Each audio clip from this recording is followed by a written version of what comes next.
नमस्कार दोस्तों, ocean network में आपका स्वागत है। महाराष्ट्र की राजनीति में बहुत कुछ चल रहा है, बहुत कुछ घट रहा है। अभी पिछले 2 दिन से तो अब्दुल सत्तार और सुप्रिया सुले को लेकर के राजनीति अच्छी खासी गर्म चल रही थी।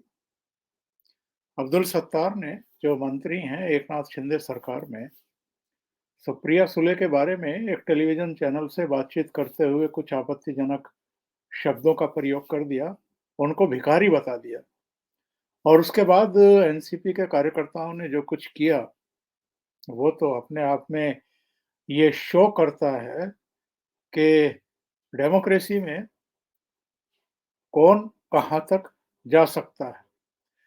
अगर अब्दुल सत्तार ने कुछ कह भी दिया था, तो उसके तरीके थे, उसको निषेध किया जा सकता था, उसको दूसरे तरीके से चैलेंज किया जा सकता था। अगर बहुत ही आपत्तिजनक उनको लग रहा था, तो पुलिस में एफआईआर दर्ज की जा सकती थी, जो उन्होंने अर्जी दी भी है।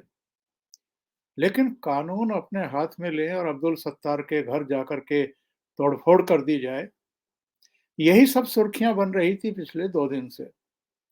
अब वो जिन्होंने तोड़फोड़ की है उनमें से 17 की तो पहचान हो गई है, 22 के खिलाफ कुल मिलाकर के पुलिस में एफआईआर दर्ज हो गई है, उनकी गिरफ्तारियां हो रही हैं। एक पूरा बवाल, एक पूरा एक सीन क्रिएट कर दिया गया था। लेकिन अब आप देखिए कि जैसे ही संजय राउत की आर्थर रोड जेल से रिहाई हुई, उनको पीएमएलए कोर्ट ने जमानत दी और 102 दिन बाद वो बाहर आए, वैसे ही पूरा सीन बदल गया, सुर्खियां बदल गई।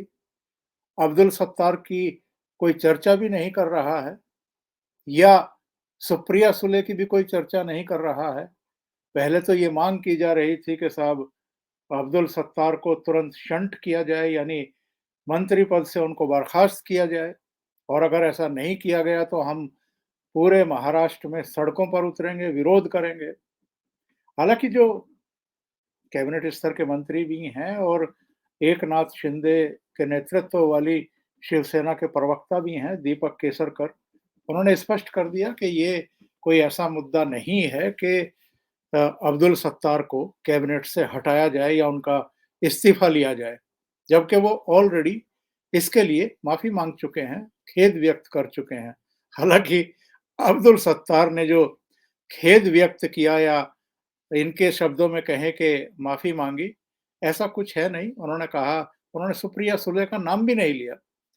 उन्होंने कहा कि अगर किसी महिला को दुख हुआ हो तो मुझे उसका खेद है, माफ़ी माँग लीजिए, मान लीजिए या कुछ भी कर लीजिए। लेकिन संजय राउत की रिहाई से जो सुर्खियाँ हैं वो तो शिफ्ट हो गई। अब ना कोई शरद पवार की चर्चा कर रहा है, ना उद्धव ठाकरे या आदित्य ठाकरे की, ना एकनाथ शिंदे की, ना अब्दुल सत्तार या सुप्रिया सुले की। हर तरफ मीडिया में तो संजय राउत छाए हुए हैं। देखा ही होगा आप लोगों ने संजय राउत का जिस तरीके से जुलूस निकाला गया, ऐसा लगा कि जैसे ये जंग जीत करके आ रहे हैं या सरहद से आ रहे हैं। और ये भी ठीक उसी अंदाज में एक खुली गाड़ी की छत से ऊपर निकल करके अपना दुपट्टा लहराते हुए आगे चल रहे थे, लोगों का अभिवादन स्वीकार करते चल रहे थे। जैसा आपको याद होगा तो अर्णब गोस्वामी जब तलोजा जेल से रिहा हुए थे, तो उन्होंने भी कुछ इसी अंदाज में अपनी रिहाई का जश्न मनाया था। अर्णब गोस्वामी से तो इनकी कोई तुलना की नहीं जा सकती है। अर्णब गोस्वामी को तो इंटेंसली परेशान करने के लिए और बाकी के मीडिया को धमकाने के लिए गिरफ्तार कराया था उद्धव ठाकरे सरकार ने। तो ये तो बाकायदा भ्रष्टाचार के मामले में अंदर गए थे और इन पर बहुत गंभीर किस्म के आरोप हैं। मनी लॉन्ड्रिंग का आरोप है। पात्रा चौल घोटाले में पूरी तरीके से ये इन्वॉल्व थे।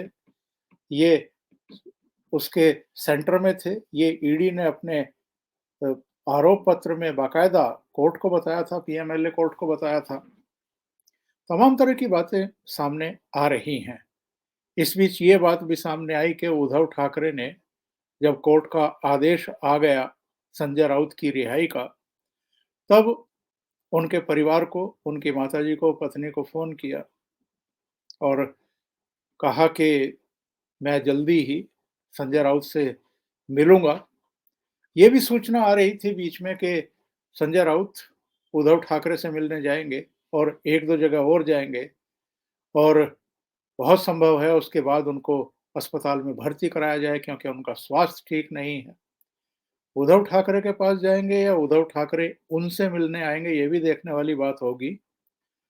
पर 1-2 जगह और भी जाएँगे, तो कहाँ जाएँगे, ये अभी खुलासा नहीं हुआ है।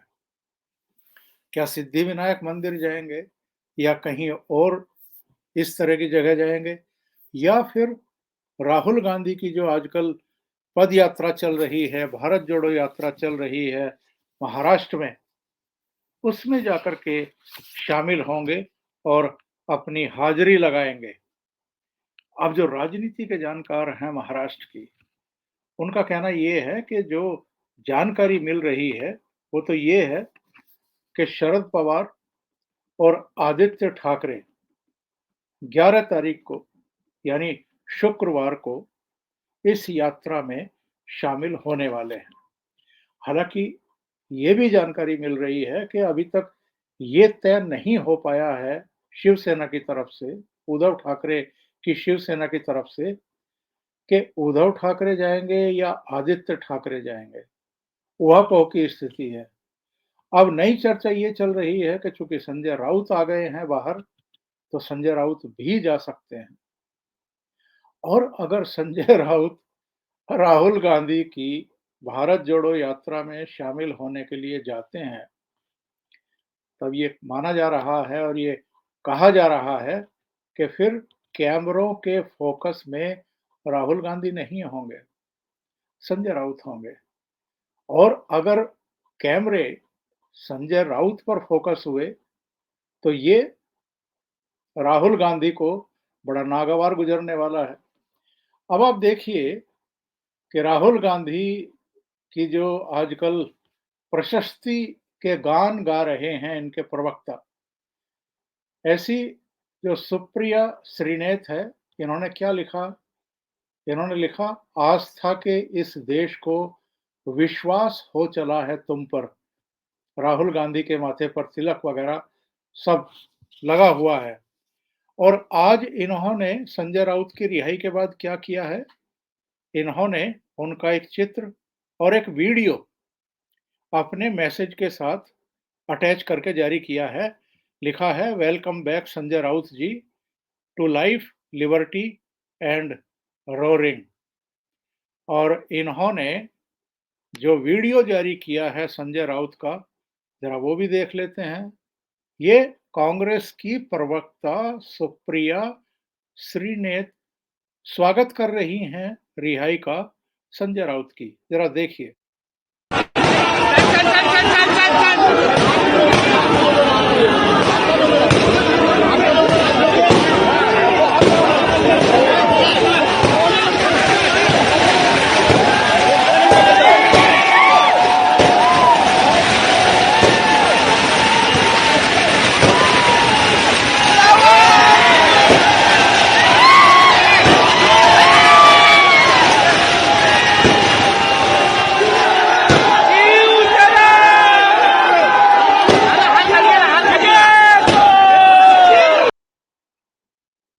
संजय राउत की रिहाई का वीडियो और जो वो लोगों का अभिवादन स्वीकार कर रहे हैं, उसका सुप्रिया श्रीनेत जारी कर रही हैं।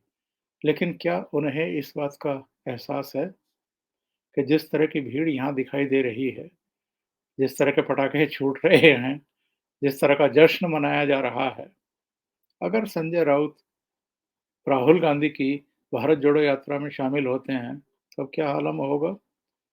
कोई राहुल गांधी को पूछेगा या संजय राउत के ऊपर सारे कैमरे फोकस हो जाएंगे? दूसरी बात, संजय राउत ने आज कुछ बयान दिए हैं रिहाई के बाद।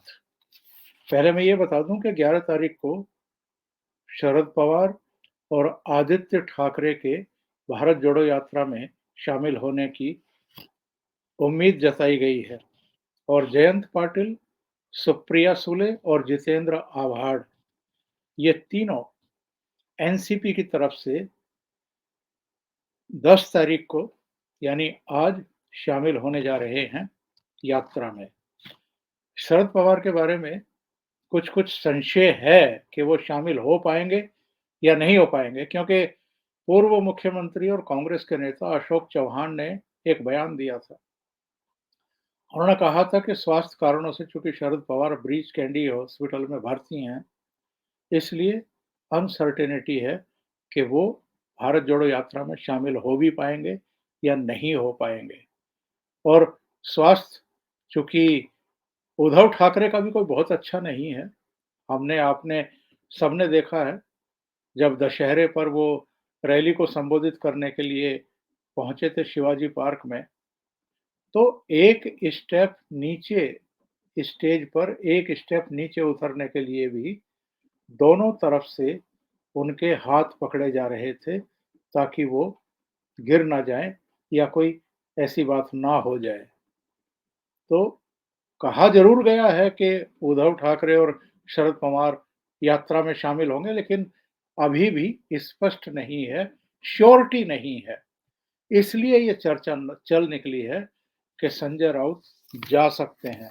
तो संजय राउत के मैं बयानों की बात कर रहा था, रिहाई के बाद जो उन्होंने बयान दिए हैं, जरा उन पर गौर करिए। इन्होंने क्या कहा है? इन्होंने कहा कि साहब हमने केस लड़ा और कोर्ट का ऑब्जर्वेशन आया। हमने कुछ गलत नहीं किया है। मुझे किसी से कोई दुश्मनी नहीं है। मेरी किसी से कोई दुश्मनी भी नहीं है। 100 दिन जेल में बिताए हैं। मेरा अपराध क्या था? लोकतंत्र में मतभेद हो सकते हैं। तो ये जो बयान है, इसके बारे में मीडिया का एक पार्ट कह रहा है कि ये बहुत नरमी वाले बयान हैं। यानी जेल में रहने के बाद जैसे संजय राउत नरम पड़ गए हैं, विनम्रता दिखाई दे रही है, एरोगेंसी दिखाई नहीं दे रही है। लेकिन जब वो अपने घर पहुंचे और घर के बाहर जब उनकी माँ ने उनका तिलक लगा करके आरती करके स्वागत किया, उससे ठीक पहले जो भाषण उन्होंने दिया कार्यकर्ताओं को, जो वहां इकट्ठे हो रखे थे और आवाजें निकाल रहे थे और आतिशबाजी छोड़ रहे थे, तो उनके तेवर थोड़े से अलग थे। बीएमसी के चुनाव को लेकर के भी उन्होंने बहुत सारी बातें की हैं। लेकिन शाम को जब इनकी रिहाई हुई तो मैं ऐसे ही बहुत और से पूछ रहा था कि इनकी रिहाई से क्या बीएमसी के चुनाव पर जरा-सा भी कोई असर पड़ेगा? तो भाऊ का ऑब्जर्वेशन ये था कि कोई असर नहीं पड़ेगा। ये सिर्फ और सिर्फ मीडिया का क्रिएशन होता है। ज़मीन पर क्या स्थिति है, ये सब जानते हैं। और संजय राउत कोई ऐसी फिगर नहीं है, जिनका कोई मुंबई में असर हो या इनका कोई जनाधार इनके होने या ना होने से घटता या बढ़ता हो। तो अभी ये 2-4 दिन का ही है, जो मीडिया में सुर्खियाँ बटोर रहे हैं संजय राउत। 2-4 दिन के बाद ये भी नहीं होगा। जिस तरीके से पिछले 2 दिन से हम अब्दुल सत्तार वाले प्रकरण को लेकर के सुर्खियों में देख रहे थे। अब्दुल सत्तार को भी, एनसीपी के कुछ नेताओं को भी जो बयानबाज़ी कर रहे थे, सुप्रिया सुले को भी, और जैसे ही ये एक नया प्रकरण हुआ यानी संजय राउत की रिहाई हुई जेल से, वैसे ही वो नेपथ्य में चले गए। इसी तरीके से संजय राउत भी अगले 2-4 दिन में फिर से नेपथ्य में चले जाएँगे। हालाँकि इनके जिस तरीके से जेल जाने से पहले बयान आते थे, वैसे बयान चलते रहेंगे, तो वो कोई नई बात नहीं है। अभी के लिए इतना ही। बहुत-बहुत धन्यवाद। अगर आपको ये चैनल और इसके कंटेंट पसंद आ रहे हैं, तो लाइक करें, कमेंट करें, वीडियो को शेयर भी करें। अभी तक अगर आपने ये चैनल सब्सक्राइब नहीं किया है, तो सब्सक्राइब कर लें और साथ में लगे बेल आइकॉन को दबा दें, ताकि आगे आने वाले वीडियो और उनके नोटिफ़िकेशन आप तक पहुँचते रहें। बहुत-बहुत धन्यवाद। नमस्कार।